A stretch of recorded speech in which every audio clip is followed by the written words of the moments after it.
വികസിത രാജ്യങ്ങളിൽ ഏറ്റവും വികസിതം എന്ന് നമ്മളൊക്കെ കരുതിപ്പോരുന്ന അമേരിക്കയുടെ തലവൻ്റെ പാപ്പാവേഷം കെട്ട് കണ്ട് ഞാനൊന്ന് ഞെട്ടി. മോഹിക്കുന്നതെല്ലാം ഏതു വിധേനയും കൈക്കലാക്കാനുള്ള ആധുനിക മനുഷ്യ മനോവൈകൃതത്തിൻ്റെ പച്ചപ്രകടനം. ലൈക്കും വൈറലുമായി അതങ്ങനെ ചുറ്റിക്കറങ്ങും. അധികാരം മാത്രമാണ് ജീവിതത്തിൻ്റെ ആദർശം എന്ന് കാലുമാറ്റവും കൂറുമാറ്റവും ചേരിമാറ്റവും ഒക്കെ കൊണ്ട് നമുക്ക് വെളിവാക്കുന്ന വെറുമൊരു രാഷ്ട്രീയ ക്രമം പോലെ കോൺക്ലേവിനെ നിസ്സാരവൽക്കരിക്കുമ്പോൾ അധികാരം നൽകുന്ന സുഖസൗകര്യങ്ങളാവും ശ്രദ്ധ.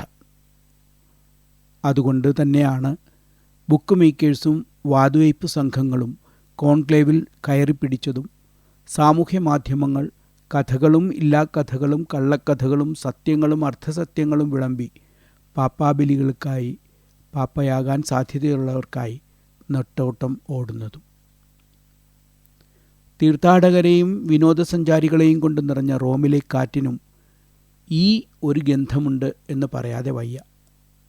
ഇറ്റാലിയൻ പാപ്പാമാരുടെ കാലഘട്ടം അവസാനിച്ച പോളാറാമൻ പാപ്പയ്ക്ക് ശേഷം ഇതുവരെ ഒരു ഇറ്റാലിയൻ പാപ്പ ആകാത്തതിൻ്റെ ക്ഷീണം പേറി ഇറ്റാലിയൻ മാധ്യമങ്ങളും തങ്ങളുടേതായ രീതിയിൽ രംഗം കൊഴുപ്പിക്കുന്നു. കറുത്ത പാപ്പ, മീശവച്ച പാപ്പ എന്നൊക്കെ എഴുതിക്കൂട്ടുന്ന വിചിത്ര കൗതുകങ്ങൾക്കും ഇവിടെ പഞ്ഞമില്ല. വാർത്തകൾക്കായി വിശന്ന് പരവശരായി വത്തിക്കാൻ്റെ പരിസരത്ത് ലോകമാധ്യമങ്ങൾ മുഴുവൻ എത്തിയിട്ടുമുണ്ട്. ലോകത്തിൻ്റെ നെറ്റിയിൽ ഒരു കുഞ്ഞു പൊട്ടുപലുപ്പം മാത്രമുള്ള ഒരിടം ഇത്രമാത്രം വാർത്താ പ്രാധാന്യം അർഹിക്കുന്നതിൻ്റെ കാരണം കണ്ടെത്താനുള്ള പണി നിങ്ങൾക്ക് തന്നെ വിടുന്നു. സഭാചരിത്രത്തിലെ 267 പാപ്പയെ തിരഞ്ഞെടുക്കാൻ ബുധനാഴ്ച മെയ് 7 ആരംഭിക്കുന്ന ഈ കോൺക്ലേവിന് ഏറെ പ്രത്യേകതകളാണുള്ളത്. ലോകത്തെ മുഴുവനും പ്രതിനിധീകരിക്കുന്ന, പ്രത്യേകിച്ച് സഭയുടെ പ്രാന്തപ്രദേശങ്ങളായി കണക്കാക്കപ്പെട്ടിരുന്ന സഭാസമൂഹങ്ങളിൽ നിന്നുപോലും കർദിനാൾമാർ ഉണ്ടാകത്തക്ക വിധമാണ് പുറമ്പോക്കുകളുടെ പാപ്പ എന്നറിയപ്പെടുന്ന ഫ്രാൻസിസ് പാപ്പ കർദിനാൾ സ്ഥാനം തീരുമാനിച്ച് നൽകിയത്. തിരഞ്ഞെടുപ്പിൽ പങ്കെടുക്കാൻ യോഗ്യതയുള്ള 132 കർദിനാൾമാരിൽ 14% ഇറ്റലി, 29% ബാക്കി യൂറോപ്യൻ രാജ്യങ്ങൾ, 18% Latin America, 9% America, 16% Asia Pacific, 14% Africa, മധ്യകിഴക്കൻ രാജ്യങ്ങൾ എന്നിങ്ങനെയാണ് പ്രതിനിധീകരിച്ചിട്ടുള്ളത്. 1963 കോൺക്ലേവുമായി താരതമ്യം ചെയ്യുമ്പോൾ 8% മാത്രമായിരുന്ന ഏഷ്യൻ ആഫ്രിക്കൻ രാജ്യങ്ങളിൽ നിന്നുള്ള കർദിനാൾമാരുടെ വർധന 30% ഉയർന്നു. ഇറ്റലിയും മറ്റ് യൂറോപ്യൻ രാജ്യങ്ങളും 69% നിന്നും 43% ചുരുങ്ങി എന്നതും ശ്രദ്ധിച്ചാൽ മനസ്സിലാക്കാം. തെരഞ്ഞെടുപ്പും തിരഞ്ഞെടുപ്പും തമ്മിലുള്ളതുപോലെ അക്ഷരത്തിലും അവസ്ഥയിലും അന്തരമുണ്ട് കോൺക്ലേവിന്. അതിൻ്റെ ഒരുക്കങ്ങളും നടപടികളും നമ്മൾ കണ്ടിട്ടുള്ള തിരഞ്ഞെടുപ്പ് തയ്യാറെടുപ്പുകളിൽ നിന്ന് ഏറെ വ്യത്യസ്തമാണ്. ഒരു പാപ്പായുടെ മരണശേഷം അടുത്ത പാപ്പായെ തിരഞ്ഞെടുക്കുന്നത് വരെയുള്ള സേദെ വക്കാന്തെ എന്നറിയപ്പെടുന്ന കാലഘട്ടം കർദിനാൾമാർ ഇന്നത്തെ ലോകത്തെയും അതിലെ സഭയുടെ അവസ്ഥയെയും കുറിച്ച് പഠിക്കുകയും ചിന്തിക്കുകയും ചെയ്യുന്ന സമയമാണ്. ഈ ദിവസങ്ങളിൽ കർദിനാൾമാരുടെ 12 പൊതുസമ്മേളനങ്ങൾ നടന്നു കഴിഞ്ഞു. സഭയിലെ വിഭാഗീയതകൾ, സുവിശേഷം പരത്താനുള്ള വെല്ലുവിളികൾ, സൃഷ്ടിയുടെ സംരക്ഷണം, യുദ്ധം, മുറിയപ്പെട്ട ലോകം തുടങ്ങിയ 26 വിവിധ വിഷയങ്ങളാണ് ചർച്ചകളിൽ ഉൾപ്പെട്ടിരുന്നത്. ഇവയൊക്കെ പഠിക്കുകയും ധ്യാനിക്കുകയും ചെയ്ത ശേഷമാണ് എങ്ങനെയുള്ള ഒരിടയനാവണം ഈ കാലഘട്ടത്തിൽ ക്രിസ്തുവിൻ്റെ വികാരിയായി തിരഞ്ഞെടുക്കപ്പെടേണ്ടതെന്ന തീരുമാനത്തിലേക്ക് കർദിനാൾമാർ വരിക. ഭാവി പാപ്പായ്ക്കുണ്ടാകേണ്ട പ്രധാന സവിശേഷതകൾ എന്തെന്നും അവർ ചർച്ച ചെയ്ത ശേഷം പ്രാർത്ഥനയിലാണ് കോൺക്ലേവിലേക്ക് പ്രവേശിക്കുക. ചൊവ്വാഴ്ച നടന്ന കർദിനാൾമാരുടെ അവസാനത്തെ പൊതുസമ്മേളനത്തിൽ പുതിയ പാപ്പ പാലങ്ങൾ പണിയുന്നവനും ഇടയനും മാനവികതയുടെ ഗുരുവും നല്ല സമറിയാക്കാരനാകുന്ന സഭയുടെ മുഖവും ആയിരിക്കണമെന്ന അഭിപ്രായമുയർന്നു. മാത്രമല്ല, യുദ്ധത്തിൻ്റെയും അക്രമത്തിൻ്റെയും ആഴമാർന്ന ധ്രുവീകരണത്തിൻ്റെയും ഈ കാലഘട്ടത്തിൽ കരുണയുടെയും സിനഡാലിറ്റിയുടെയും പ്രത്യാശയുടെയും അടയാളമായിരിക്കണമെന്നും കൃത്യമായ അഭിപ്രായം പ്രകടിപ്പിച്ചു. ലൈംഗിക ദുരുപയോഗത്തിനെതിരായ പോരാട്ടം, സാമ്പത്തിക സുതാര്യത, കൂരിയയുടെ പുനർസജ്ജീകരണങ്ങൾ, സമാധാനത്തിനായുള്ള പ്രതിജ്ഞാബദ്ധത, സൃഷ്ടിയുടെ സംരക്ഷണം തുടങ്ങിയവ മുന്നോട്ട് കൊണ്ടുപോകേണ്ട ആവശ്യകതയും ഉയർന്നുവന്നു. ചുരുക്കത്തിൽ, ഫ്രാൻസിസ് പാപ്പ തുടങ്ങിവെച്ചവ സഭയുടെ കാലികമായ നവീകരണ പ്രക്രിയ തന്നെയായിരുന്നു എന്നും അവയുടെ തുടർച്ച പിന്തുടരേണ്ടയാളാവണം അടുത്ത പാപ്പ എന്നുമുള്ള ചിന്തകളാണ് നമുക്ക് നൽകുന്നത്. കോൺക്ലേവിനെക്കുറിച്ച് പറയുമ്പോൾ ഒഴിവാക്കാനാവാത്ത ഒന്നാണ് അടഞ്ഞ മുറി. പെന്തക്കോസ്തയ്ക്ക് മുമ്പുള്ള ദിനങ്ങളിലെ അടഞ്ഞ മുറി പോലെയാണത്. അവിടെ നായകൻ അദൃശ്യനായ പരിശുദ്ധാത്മാവാണ്. എക്സ്ട്രാ ഓംനെസ് എന്ന പ്രഖ്യാപനത്തോടെ തിരഞ്ഞെടുപ്പിൽ പങ്കെടുക്കാൻ യോഗ്യരല്ലാത്ത കർദിനാളന്മാരെ പുറത്താക്കി വാതിലടയ്ക്കുമ്പോൾ അതിനുള്ളിൽ പാപ്പായെ തിരഞ്ഞെടുക്കാൻ കൂടിയിട്ടുള്ള കർദിനാൾ സംഘം പരിശുദ്ധാത്മാവുമായി പ്രാർത്ഥനയിൽ ഒരു വിവേചന കർമ്മത്തിൽ ഏർപ്പെടുന്നു. ലോകത്തെ പുറത്താക്കി എല്ലാത്തരം ആധുനിക സംവിധാനങ്ങളും വഴി ബാഹ്യമായ എല്ലാ ഇടപെടലുകളുടെയും വഴിയടച്ചാണ് കോൺക്ലേവ് നടത്തപ്പെടുന്നത്. രഹസ്യം സൂക്ഷിക്കാൻ ബൈബിൾ തൊട്ട് പ്രതിജ്ഞയെടുക്കുന്നത് കർദിനാൾമാർ മാത്രമല്ല, അതുമായി ബന്ധപ്പെട്ട് സഹായികളായുള്ള സകലരും, കുശിനിക്കാർ വരെ എന്ന കാര്യം നാം മനസ്സിലാക്കണം. സെൽഫോണുകൾക്ക് പ്രവേശനമില്ലാത്ത ജാമറുകളും മറ്റു രീതികളും കൊണ്ട് പുറം ലോകവുമായുള്ള സകല ബന്ധവും വിച്ഛേദിച്ച സിസ്റ്റീൻ ചാപ്പലിലാണ് തിരഞ്ഞെടുപ്പ് പ്രക്രിയകൾ. സുപ്രസിദ്ധ ചിത്രകാരൻ മൈക്കലാഞ്ചലോ വരച്ച അന്ത്യവിധിയുടെ ചിത്രത്തിനു മുന്നിലാണ് കർദിനാൾമാരുടെ ഇരിപ്പിടങ്ങൾ.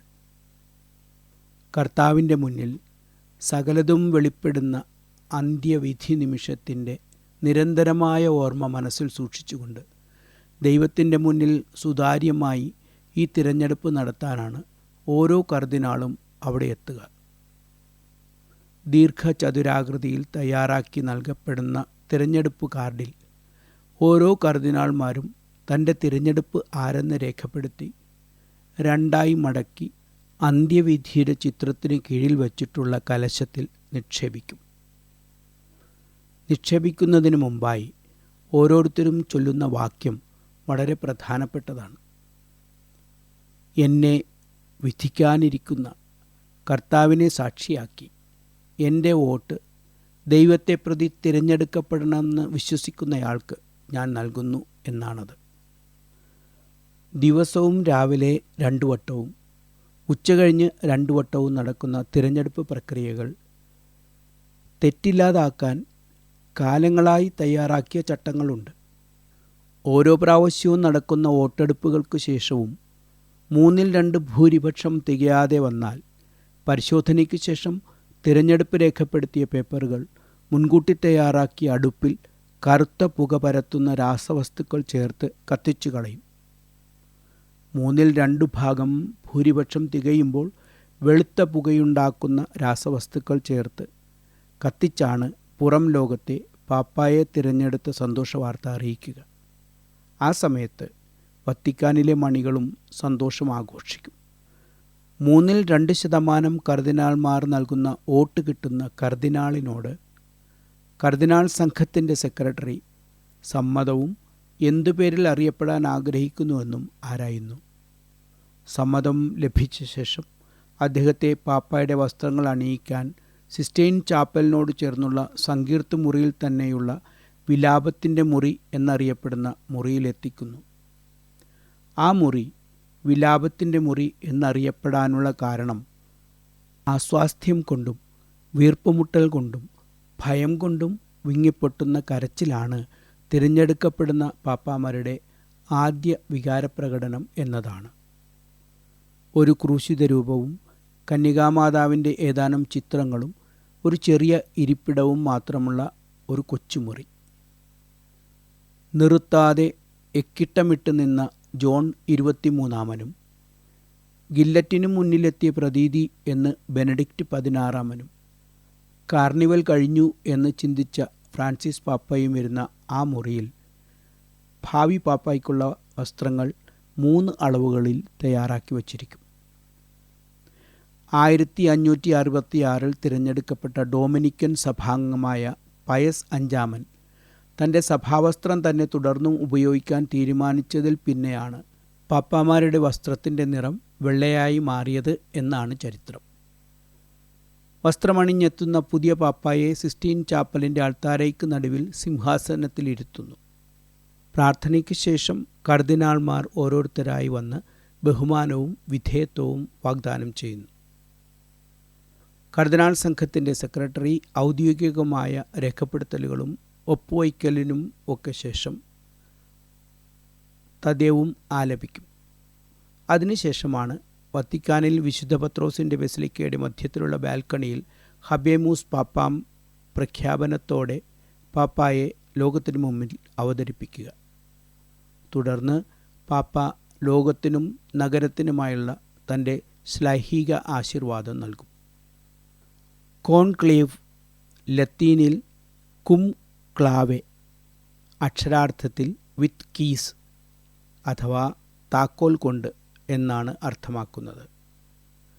പാപ്പായെ തിരഞ്ഞെടുക്കുന്നതുവരെ കർദിനാൾമാരെ അകത്തും പുറത്തും അടച്ചു പൂട്ടുന്ന കാര്യമാണ് ഇതിനു പിന്നിൽ. രഹസ്യ സമ്മേളനം എന്നൊക്കെ അതിന് അർത്ഥവ്യാപ്തി നൽകാം. എന്നാൽ ചരിത്രപരമായി പാപ്പായെ തിരഞ്ഞെടുക്കാനുള്ള കർദിനാൾമാരുടെ സമ്മേളനത്തെയാണ് കോൺക്ലേവ് എന്ന് വിളിക്കുന്നത്. പക്ഷേ താക്കോൽ കൊണ്ട് എന്നർത്ഥമുള്ള കോൺക്ലേവ് എന്തെന്ന് മനസ്സിലാക്കാനുള്ള താക്കോൽ നഷ്ടപ്പെട്ടു പോയ രീതിയിലാണ് ആധുനിക ലോകം അതിനെ അവതരിപ്പിക്കുന്നത് എന്ന സത്യം പറയാതെ വയ്യ. കോൺക്ലേവിൽ വളരെ പ്രധാനമായി ഓർക്കേണ്ടത് താക്കോൽ തന്നെയാണ്. പത്രോസിൻ്റെ പിൻഗാമിയെ തിരഞ്ഞെടുക്കാനുള്ള സമ്മേളനത്തെക്കുറിച്ച് ചിന്തിക്കുന്ന പലർക്കും, പ്രത്യേകിച്ച് മാധ്യമങ്ങൾക്കും, ചിലപ്പോൾ ക്രൈസ്തവർക്ക് പോലും കൈമോശം വന്ന ഒരു താക്കോൽ. മത്തായിയുടെ സുവിശേഷത്തിൽ 16-ാം അധ്യായം 19-ാം വാക്കിൽ യേശു പത്രോസിനോട് പറയുന്ന സ്വർഗരാജ്യത്തിൻ്റെ താക്കോൽ. സത്യത്തിൽ അത് ദൈവരാജ്യത്തിൻ്റെ താക്കോലാണ്. അത് തീറ്റയും കുടിയുമല്ല, നീതിയും സമാധാനവും പരിശുദ്ധാത്മാവിലുള്ള സന്തോഷവുമാണെന്ന് പൗലോസ് അപ്പോസ്തലൻ റോമാക്കാർക്കുള്ള ലേഖനത്തിൽ ഓർമ്മിപ്പിക്കുന്നു. മാത്രമല്ല, സമാധാനത്തിനും പരസ്പരോത്കർഷത്തിനും വേണ്ടി പ്രവർത്തിക്കാനുള്ള ധർമ്മവും അദ്ദേഹം ഇതിൽ ഉയർത്തിക്കാട്ടുന്നു. യേശുവിൻ്റെ ദൗത്യത്തിനപ്പുറം മറ്റൊരു ദൗത്യവും സഭയ്ക്കില്ലേയില്ല. പിതാവായ ദൈവത്തിൻ്റെ കരുണാതുര സ്നേഹത്തിൽ അടിത്തറയിട്ട് ദരിദ്രർക്ക് സുവിശേഷം അറിയിക്കാൻ അവരിൽ ഒരുവനായി മണ്ണിൽ പിറന്ന് സാംസ്കാരികാനുരൂപണം നടത്തി ബന്ധിതർക്ക് മോചനവും അന്ധർക്ക് കാഴ്ചയും അടിച്ചമർത്തപ്പെട്ടവർക്ക് സ്വാതന്ത്ര്യവും പ്രഘോഷിച്ച യേശുവിൻ്റെ സംസ്കാരമല്ലാതെ മറ്റൊന്നുമായിരിക്കരുത് സഭയുടേത്. സഭയുടെ ഉറവിടങ്ങളിലേക്ക് ഇറങ്ങിയാൽ അവിടെ ഒഴുകുന്ന തെളിനീരിൽ പരിശുദ്ധാത്മാവ് പരത്തുന്ന പ്രകാശത്തിൽ എല്ലാ നിറങ്ങളുമുണ്ട്.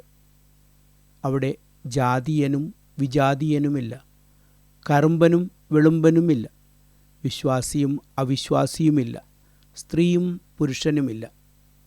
ക്രിസ്തുവിൽ എല്ലാവരും ഒന്നാകുന്ന, എല്ലാ വ്യത്യസ്തതകളും ഐക്യത്തിൽ സമ്പന്നമാകുന്ന സമാധാനത്തിൻ്റെ ഒരു സിംഫണി മാത്രം. ഈ വ്യത്യസ്തത നിലനിർത്തിക്കൊണ്ടുള്ള ഐക്യം തുടരുകയും സാമൂഹിക അനീതികളെ അപലപിക്കുകയും ദരിദ്രരോടും പാർശ്വവൽക്കരിക്കപ്പെട്ടവരോടും പക്ഷം ചേരുകയും ആരെയും ഒഴിവാക്കാത്ത സാഹോദര്യത്തിൻ്റെ കാതോലികത നിലനിർത്തി എല്ലാവർക്കും എപ്പോഴും ദൈവത്തിലേക്ക് കയറിയെത്താവുന്ന തുറന്നിട്ട വാതിലുമായി കാത്തിരിക്കുന്ന ക്രൈസ്തവ സംസ്കാരമാണ് സഭയുടേത്. അതിൻ്റെ കാവലാളാവാൻ പോന്നവനെ തിരഞ്ഞെടുക്കേണ്ട ഉത്തരവാദിത്വമാണ് കർദിനാൾമാരിൽ നിക്ഷിപ്തമായിട്ടുള്ളത്. അവർക്ക് വേണ്ടി പ്രാർത്ഥിച്ച് കാത്തിരിക്കാൻ ക്രൈസ്തവരിലും. ഈ താക്കോൽ കളഞ്ഞു പോകാതിരിക്കാൻ നമുക്ക് പ്രാർത്ഥിക്കാം. റേഡിയോ മരിയയ്ക്ക് വേണ്ടി റോമിൽ നിന്ന് ഡെൽറ്റസ് തെക്കയാലുങ്കൽ.